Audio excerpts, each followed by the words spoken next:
नमस्कार दोस्तों, स्वागत है हमारे इस वीडियो में आपका।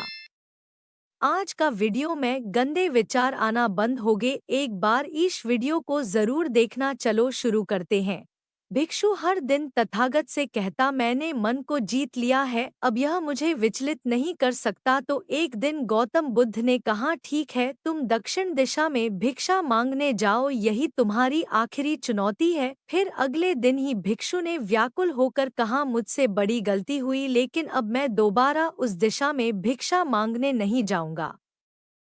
यह कहानी शुरू होती है जब एक बड़े प्रदेश का राजकुमार अपना राजमहल सब कुछ त्याग कर बौद्ध संघ में शामिल हुआ। शुरुआती दिनों में नए भिक्षु ध्यान करना सीखते, इसके साथ साथ गौतम बुद्ध उन्हें भिक्षा मांगने भेजते ताकि भिक्षुओं का अहम कमजोर हो और उनका व्यवहार विनम्र हो जाए। संघ में आने के कुछ समय पश्चात राजकुमार भी भिक्षाटन पर जाने लगा। शुरू शुरू में सब ठीक था, लेकिन कुछ ही दिनों में घटना घटी जिस कारण राजकुमार विचलित हो गया और उसने भिक्षाटन पर जाने से मना कर दिया।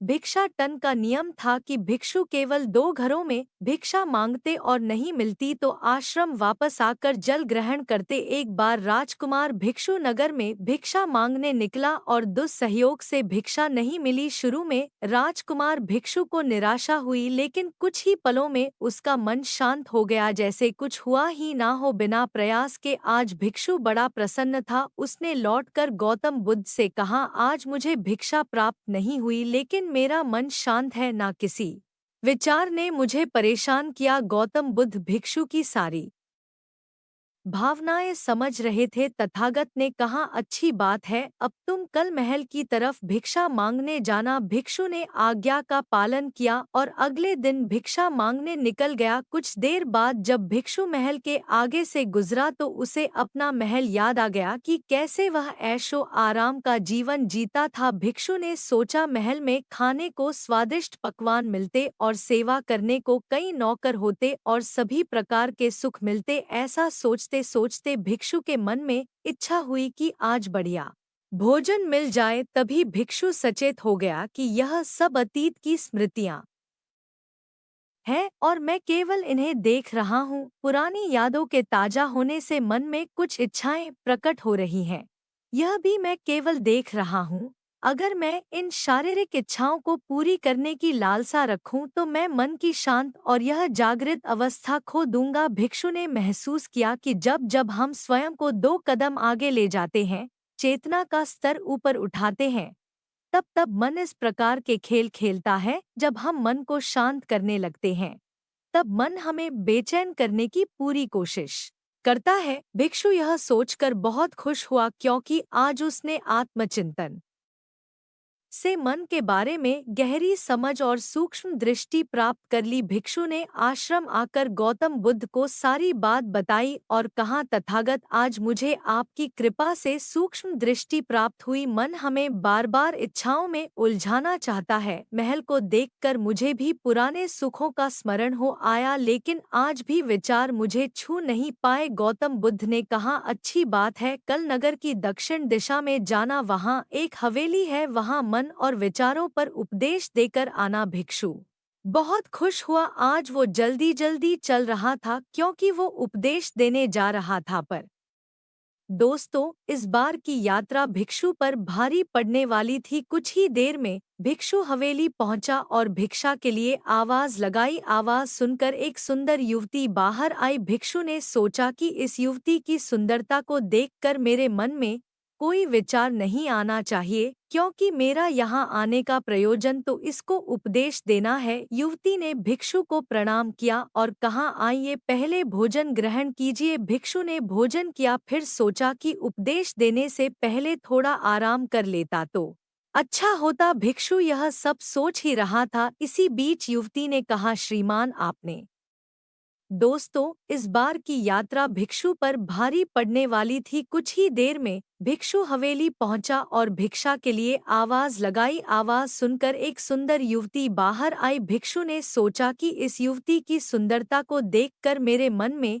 कोई विचार नहीं आना चाहिए, क्योंकि मेरा यहाँ आने का प्रयोजन तो इसको उपदेश देना है। युवती ने भिक्षु को प्रणाम किया और कहा, आइए पहले भोजन ग्रहण कीजिए। भिक्षु ने भोजन किया, फिर सोचा कि उपदेश देने से पहले थोड़ा आराम कर लेता तो अच्छा होता। भिक्षु यह सब सोच ही रहा था, इसी बीच युवती ने कहा, श्रीमान आपने अभी अभी अन्न ग्रहण किया है, अब थोड़ा आराम कर लीजिए, फिर उपदेश शुरू करना। यह सुनते ही भिक्षु सतर्क हो गया। जो योजना वह मन में बना रहा था, यह महिला वह सब बिन बताए करती जा रही थी। भिक्षु ने सोचा, यह सब संयोग है, यहाँ लोग भोजन के बाद आराम करते होंगे। फिर भिक्षु आराम करने लेट गया और विचार करने लगा कि महिला कितनी समझदार है और इसकी सुंदरता बेजोड़ है। अगर मैं राजकुमार होता तो ऐसी ही स्त्री के साथ विवाह करता। भिक्षु के मन में ऐसे ही कुछ विचार चल रहे थे। इतने में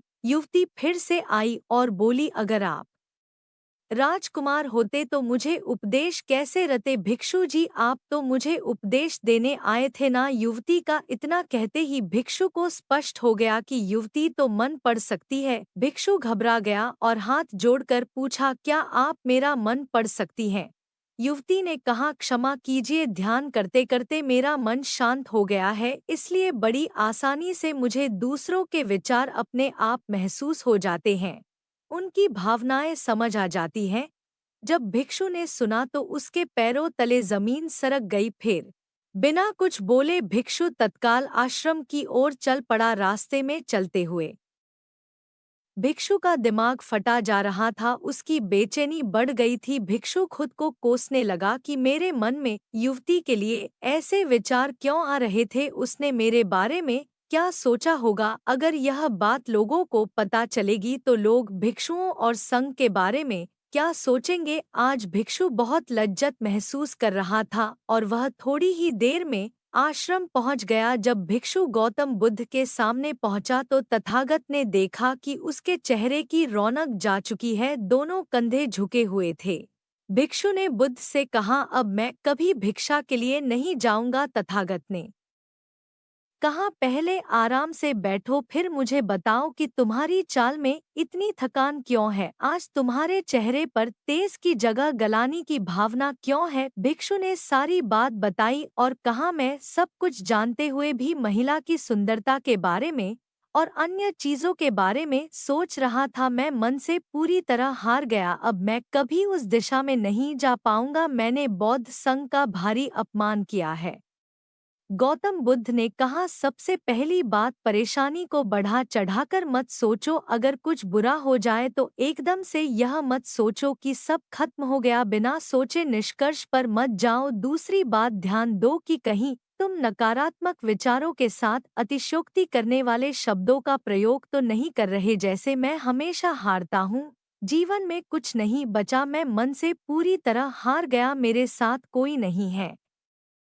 क्योंकि ऐसा करने से मन अति भावुक और विचलित हो जाता है और नकारात्मक विचारों के चक्र में फंसा रहता है। तथागत के शब्दों से राजकुमार भिक्षु के मन को सांत्वना मिली। भिक्षु ने पूछा, अगर मैंने अपने मन को जीत लिया था तो फिर मन ने मुझे परेशान क्यों किया? गौतम बुद्ध ने कहा, सबसे पहले यह समझो कि विचार पैदा कैसे होते हैं।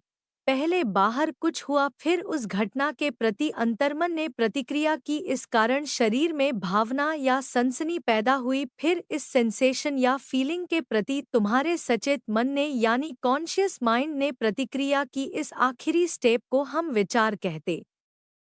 भिक्षु ने पूछा, हमको परेशान करने की विचारों में इतनी शक्ति आती कहाँ से है? गौतम बुद्ध कहते हैं कि हम खुद विचारों को यह शक्ति प्रदान करते हैं। जब आप जजमेंट और सही गलत के टैग लगाकर विचारों को देखते हो तो उनके प्रति रिएक्ट करने लगते हो। एक विचार के साथ अन्य विचार भी सोचने लगते हो। जब तक आप खुद को जज करोगे तब तक मन आपको नीचा दिखाकर हावी होता रहेगा। भिक्षु ने पूछा, फिर मन शांत कैसे होगा? गौतम बुद्ध ने कहा, अगर विचार है तो शरीर में भावना भी महसूस हो रही है, क्योंकि हर विचार भावना के साथ प्रकट होता है। अगर आप अश्लील विचार महसूस कर रहे हो तो इसका मतलब है कि शरीर में एक भावना यानी सेंसेशंस भी महसूस हो रहे हैं और फिर आप उसके बारे में सोच रहे हो या रिएक्ट कर रहे हो, और इसी बात में मन को शांत करने का तरीका छपा है। हर विचार को देखना कठिन है क्योंकि विचारों का वेग तेज है, लेकिन शरीर में महसूस हो रही भावना यानी सेंसेशंस को देखना आसान है क्योंकि यह देर तक बनी रहती है। अगर इन्हें बिना जजमेंट के सही गलत का मतलब लगाए सिर्फ देखा जाए तो यह गायब भी हो जाती है। तब मन के पीछे जो शांति है वो प्रकट होती है, और उस शांति में एहसास होता है कि मन हमारा कुछ नहीं बिगाड़ सकता। हमारा अंतर्मन कैसे ठीक होता है नॉन जजमेंट से। अगर हम किसी भी इंसान या घटना या फिर अपने मन को बिना जजमेंट के देखते हैं, तो मन के साथ साथ अंतर मन अपने आप स्वस्थ और शांत होने लगता है। अगर तुमने मात्र यह देखा होता कि इस औरत के प्रति विचार केवल मेरे अंतर्मन के रिएक्शन के कारण है और यह मैं केवल देख रहा हूँ, मन में बहुत कुछ चल रहा है लेकिन मैं सांस के प्रति सचेत हूँ, मैं शरीर में होने वाली प्रतिक्रिया को देख रहा हूँ, तब भी तुम सचेत होकर दृष्टा भाव में लौट आते। मन के पीछे जो शांति है वह हमारी सबसे बड़ी ताकत है। हम बड़ी आसानी से विचारों को शांत कर सकते हैं और एक दिन यह जान सकते हैं कि किसी भी प्रकार का विचार चिंता असल में इस शांति को पार नहीं कर सकता। हम हमेशा विचारों से अछूते हैं। अब तुम अगले 7 दिन युवती के घर भिक्षा मांगने जाओगे और ध्यान रखना अपने विचारों को जज मत करना। अच्छे बुरे विचार केवल तुम्हारा द्वार खटखटाते हैं। तुम केवल इतना याद रखना कि तुम वह शांति हो जिसमें सब प्रकट हो रहा है। अगले दिन भिक्षु पूरे मार्ग जागृत होकर चला। महिला के घर जाने से पहले थोड़ी घबराहट हुई, लेकिन भिक्षु दृष्टा भाव में बना रहा। विचारों को, शरीर में उठ रही भावनाओं को, डरों को, गिल्ट को, सबको बस देखता रहा। जब वापस लौटा तो वह पूरी तरह शांत था। आज उसमें मैंने मन को जीत लिया है यह अहंकार भी नहीं था, आज उसने सही मायनों में मन को पार कर लिया था।